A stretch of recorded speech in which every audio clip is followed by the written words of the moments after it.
अस्सलाम वालेकुम नाजरीन, मैं हूं आपका मेजबान राजा मुश्ताक। आप देख रहे हैं कानून के मुताबिक। आज का हमारा प्रोग्राम है इन्वेस्टिगेशन। जब आप पे एफआईआर हो जाती है, एफआईआर होने के बाद इन्वेस्टिगेशन का प्रोसेस स्टार्ट होता है। इन्वेस्टिगेशन के हवाले से एक तफसीली गुफ्तगू करेंगे। फैसल सियाल साहब हमारे साथ हैं। आज हमारी एक बड़ी तफसीली बातचीत होगी। तो चलते हैं आज के हमारे मेहमान की तरफ और प्रोग्राम का बाकायदा आगाज करते हैं। जी अस्सलाम वालेकुम फैसल सियाल साहब। वालेकुम अस्सलाम। जैसा कि लास्ट जो हमारा टॉपिक था वो फर्स्ट इंफॉर्मेशन रिपोर्ट पे था। जी एफआईआर और एफआईआर अंडर सेक्शन 154। जी तो आज हम डिस्कस करेंगे कि एफआईआर के बाद नेक्स्ट स्टेप क्या होता है, पुलिस ऑफिशियल्स क्या करते हैं और एक जो कॉमन मैन है उसे क्या क्या फेस करना पड़ता है। फर्स्ट इंफॉर्मेशन रिपोर्ट के बाद इन्वेस्टिगेशन का जो हमारा सेकंड स्टेप है वो होता है। सम टाइम कुछ लोग एफआईआर के बाद प्री अरेस्ट बेल करवा लेते हैं और कुछ जो अक्यूज्ड होते हैं उनको ये अपॉर्चुनिटी और टाइम नहीं मिलता और वो एट द स्पॉट या at the time of commission of offence वो अरेस्ट हो जाते हैं। जी तो उस केस में इन्वेस्टिगेशन क्या है और इन केस ऑफ अगर वो प्री अरेस्ट बेल अक्यूज की हो जाती है तो फिर इन्वेस्टिगेशन उसकी कैसे है। प्री अरेस्ट बेल के बाद आप रोक कर जो कोर्ट की तरफ से इशू होती है वो लाकर पुलिस स्टेशन में जो कंसर्न्ड आपका इन्वेस्टिगेशन ऑफिसर होता है उसको आप हैंड ओवर कर देते हैं और उसके बाद पुलिस के पास कोई इख्तियार नहीं होता कि वो बंदे को अरेस्ट कर ले, हरास करे या अरेस्ट करे। ना ही हरासा कर सकता है और ना ही उसको अरेस्ट कर सकता है। और पुलिस उसमें जो इन्वेस्टिगेटिंग ऑफिसर है वो दोनों पार्टियों को पुलिस स्टेशन में कॉल करता है और उनकी कॉन्फ्रंटल मीटिंग करवाता है। कंप्लेनेंट पार्टी जो होती है वो अपने लोग लेके आते हैं। कुछ लोग तो देहातों में ऐसा देखने में आया कि बहुत सारे लोग ले आते हैं लेकिन उनका कोई फायदा नहीं होता, वो इवन के कंप्लेनेंट के लिए भी एक्सपेंसिव हो जाता है। ऑन द अदर हैंड जो अक्यूज्ड है वो अपने डिफेंस में कि मैं इसमें इनोसेंट हूँ वो अपने लोग लेकर आते हैं। पुलिस जो है वो दोनों पार्टीज की एविडेंस जो होती है वो रिकॉर्ड करती है, दोनों पार्टी का जो स्टांस होता है वो अपने पास रखते हैं और उसके बाद और एक फाइंडिंग देते हैं। ये जो सारा प्रोसीजर है कन्फ्रंटल मीटिंग्स करवाना, कंप्लेनेंट के लोग और मुलजिम के लोगों को आमने सामने लाकर दोनों पार्टियों को सामने लाकर उनसे सवालात करते हैं। उनके जो जवाब होते हैं वहां से उन्होंने ट्रुथ ऑफ द केस जो है वो सामने लेकर आनी होती है। देखें ऑन द अदर हैंड जो एक police at the spot of commission of offence जो मुलजिम अरेस्ट हो जाता है उसको अरेस्ट के बाद भी यही प्रोसीजर है। एक विद इन 24 आवर्स पुलिस उसको लेकर जाती है रिमांड पे। रिमांड लाने के बाद उसे दोबारा पुलिस स्टेशन में ले आती है। अगर हर्ट का केसेस है जिसमें कोई वेपन यूज हुआ है तो पुलिस उससे वेपन रिकवर करती है। ठीक है, वेपन की रिकवरी जो होती है वो कंप्लेनेंट के केस के साथ कोरोबोरेट करती है, कंप्लेनेंट के केस को स्ट्रेंथन देती है।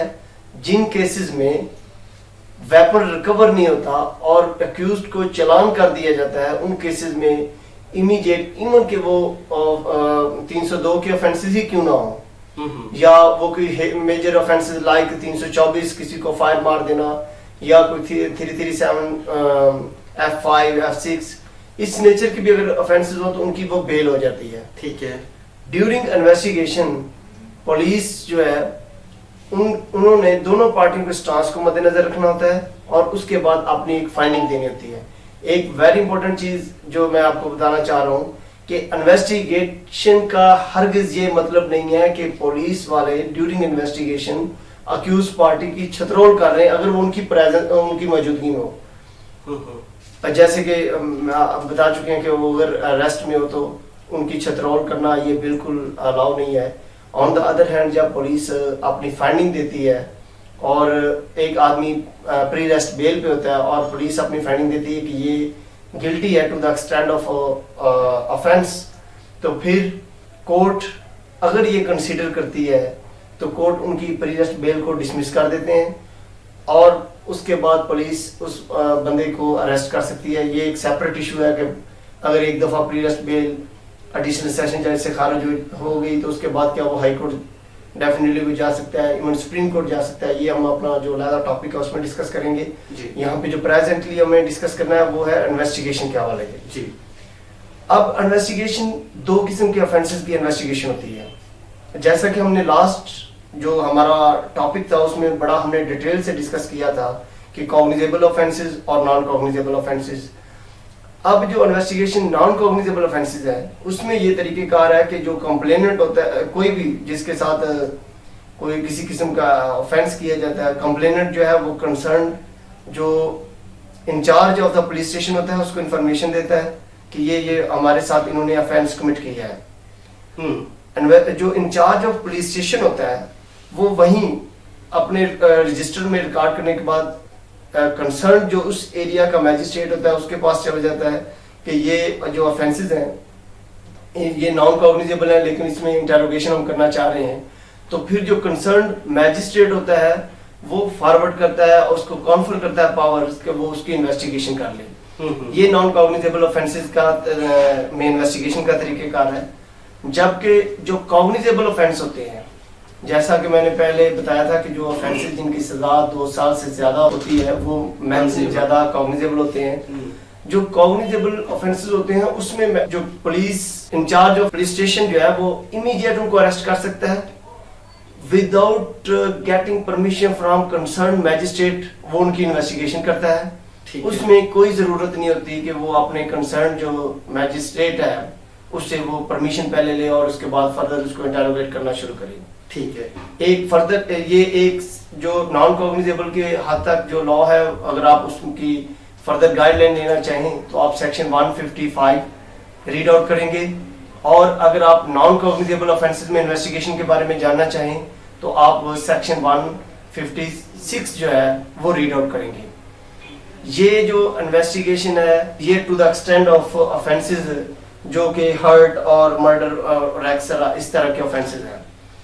अब देखें सवाल ये पैदा होता है, ये जो हमारे मुआशरे में एक सेक्ट दूसरे सेक्ट के अगेंस्ट डेरोगेटरी रिमार्क्स पास करते हैं जिससे दूसरे सेक्ट के लोगों की फीलिंग्स हर्ट होती हैं, उस केस में क्या एसएचओ के पास या उस केस में क्या सब इंस्पेक्टर या एएसआई के पास इख्तियारात हैं कि वो उसकी तफ्तीश कर लें?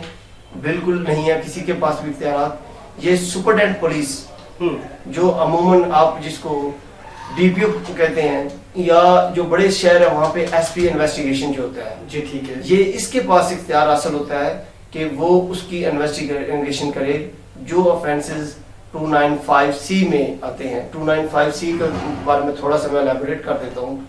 295C ये है, अगर कोई शिया सेक्ट के बारे में कोई ऐसी बात करे जिससे शिया सेक्ट के लोगों के जज्बात मजरूह हो जाएं तो वो 295C का ऑफेंस करते हैं। इसी तरह अगर कोई शिया किसी अहले सुन्नत अहले हदीस के सेक्ट के बारे में कोई ऐसी बात करता है, कोई डेरोगेटरी रिमार्क पास करता है तो वो उस पर भी उसका नफाज हो जाता है और उसकी जो इन्वेस्टिगेशन होती है वो एसपी करता है।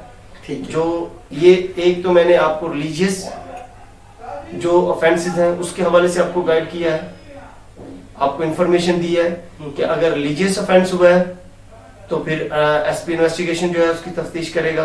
ठीक, और जो दूसरे ऑफेंसेस हैं उसमें जो कंसर्न जो इंचार्ज ऑफ द इन्वेस्टिगेशन होता है वो समटाइम खुद करता है, समटाइम वो आगे अपने सबऑर्डिनेट्स को सब इंस्पेक्टर और एएसआई को केस टू केस जो है और ऑफेंस टू ऑफेंस जो है वो मैटर करता है वो करते हैं। ठीक है। अब जो ये मर्डर जो केसेस हैं इनकी इन्वेस्टिगेशन कैसे होती है, ये एक तो हमें पूरा इस पे सेपरेट एक टॉपिक रखेंगे जिसमें हम आपको आगाह करेंगे कि मर्डर केसेस में इन्वेस्टिगेशन कैसे होती है। वो उसी दफा के हवाले से मतलब उस पे जो अगर 302 लगती है सेक्शन या 307 लगती है तो उस हिसाब से आप सर्च करेंगे तो वो भी आपको उसकी डिटेल मिलेगी। जी, इनफैक्ट जो हमारा क्राइम जो हमारा सिस्टम है, हमारा जो क्रिमिनल लॉ है उसमें कैपिटल पनिशमेंट है, कैपिटल ये ऑफेंस है। जो हमारा एक मेजर टॉपिक है मर्डर, इसको हम लेटर ऑन डिस्कस करेंगे। सॉरी, मैं यहाँ आपको आगाह करता जाऊँ कि 2 विंग्स बने हुए हैं। एक ऑपरेशनल विंग है जिसके पास ये इख्तियार होता है कि उसने जस्ट एफआईआर जो है वो रिकॉर्ड करनी होती है। ठीक है। यूं ही एफआईआर रिकॉर्ड हो जाती है इमीडिएट वो जो incharge of the police station होता है वो FIR को भेज देता है इन्वेस्टिगेशन विंग में। अब जो इंचार्ज ऑफ द इन्वेस्टिगेशन है वो खुद या अपने सबऑर्डिनेट से वो उसकी तफ्तीश उस केस की कॉन्फर कर देता है। एक वेरी इंपॉर्टेंट बात जो है वो इवन के पुलिस ऑफिशियल्स के लिए भी ये बड़ी अहम है। अगर सब इंस्पेक्टर कोई या कोई भी इन्वेस्टिगेटिंग ऑफिसर तफ्तीश कर रहा है, इवन DPO को भी ये इख्तियार हासिल नहीं है कि वो अपने ASI या सब इंस्पेक्टर को जो इन्वेस्टिगेटिंग ऑफिसर है उससे पूछ ले कि भाई आप ये इन्वेस्टिगेशन कैसे कर रही हैं। वो इंटरफेयर करने का उसके पास इख्तियार नहीं है। ये हमारे पुलिस जो ऑर्डर है 2002 उसके मुताबिक DPO के पास कोई इख्तियार हासिल नहीं है कि वो इन्वेस्टिगेटिंग ऑफिसर को डिस्टर्ब करे, उसकी इन्वेस्टिगेशन में इंटरफेयर करे लीगली। लेकिन नॉर्मल होता है अमूमन तो फिर यही होता है कि ये खुद भी पार्टियां सुन रहे होती हैं और सारा ये प्रोसीजर कर रहे होते हैं। अच्छा, ये बात चल रही थी कि जब एक इन्वेस्टिगेटिंग का स्टार्ट कहाँ से होता है, उसके पास जब इन्वेस्टिगेशन आ गई उसके बाद वो प्लेस ऑफ अकरेंस पे जाएगा जहाँ पे ये ऑफेंस कमिट हुआ है। ठीक है, वहां पर जाकर वो सारे सर्कमस्टांसेस देखेगा, रफ नोट्स तैयार करेगा, उसमें वो सारी चीजें मेंशन करेगा। जो प्लेस ऑफ अकरेंस पे जाएगा ये सारी चीजें जो है ये मैं आपको एक सेपरेट टॉपिक पे आपको बताऊंगा। आज जो हमारा कंक्लूजन है वो ये है कि हमने डिस्कस किया है नॉन कॉग्निजेबल ऑफेंसेस में इन्वेस्टिगेशन और कॉग्निजेबल ऑफेंसेस में इन्वेस्टिगेशन। हमने ये आपको सामीन ये आपको बताया है कि ऑपरेशन के क्या अख्तियार होते हैं और उसके बाद इन्वेस्टिगेशन के क्या अख्तियार होते हैं और एक इन्वेस्टिगेटिंग ऑफिसर की क्या पावर्स हैं, क्या उसमें DPO इंटरफेयर कर सकता है। बिल्कुल ऐसा नहीं है, इवन DPO के पास कोई इख्तियार नहीं कि वो उसमें इंटरफेयर कर सके, क्योंकि कोई भी इन्वेस्टिगेशन जो है वो बायस नहीं होनी चाहिए, वो किसी के इन्फ्लुएंस में नहीं होनी चाहिए। कानून ये इख्तियार देता है उस पुलिस ऑफिसर को कि वो अपनी मर्जी के मुताबिक जैसे चाहे इस एक मैटर को इंटेरोगेट करे और ट्रुथ ऑफ द केस जो है वो कोर्ट के सामने रखे। बिल्कुल। जो वेरी इंपॉर्टेंट चीज है वो ये है कि जो पुलिस की इन्वेस्टिगेशन है कोर्ट्स बाइंडिंग नहीं है। कोर्ट्स ये लॉ में ये जरूरी नहीं है कि जो पुलिस ने कह दिया उसी तरह हो।